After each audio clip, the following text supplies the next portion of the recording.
Do we think Saul is done playing games? The answer is no. 1 Samuel chapter 20 starts with Jonathan and David speaking together, and David's like, what is up with your dad? Like, what did I do wrong? Jonathan said to David, no, you won't die. Listen, my father doesn't do anything great or small without telling me. So why would he hide this matter from me? This can't be true. Jonathan's in denial. David's like, actually, Saul knows that you and I are close, that Jonathan has found favor with Jesse. And as surely as the Lord lives and as you yourself live, there is but a step between me and death. So Jonathan's like, I'm going to help you. What do I need to do? David said, look, tomorrow's the new moon. Little festival going on. I was supposed to sit down and eat with the king. I was supposed to sit down and eat with Saul.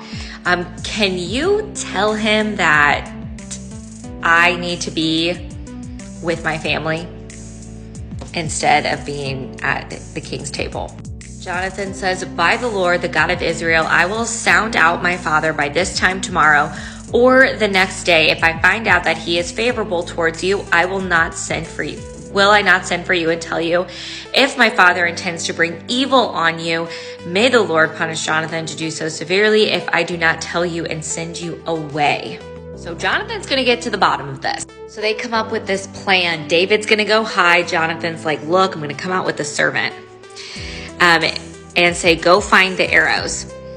If I say, look, the arrows are on the side of you, get them, then come, because as the Lord lives, it is safe for you and there is no problem. Verse 22 says, though, but if I say this to my servant, look, the arrows are behind you, then go, for the Lord is sending you away. So then we get to the dinner, okay? And Saul's like, where's David? And then he's thinking to himself, he's probably ceremonially unclean. Remember going back to Leviticus.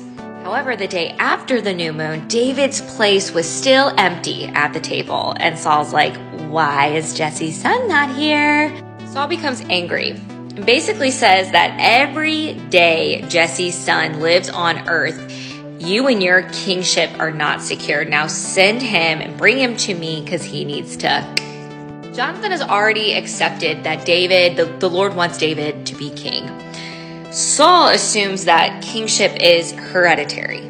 So he's still thinking about the future. He still wants to be king.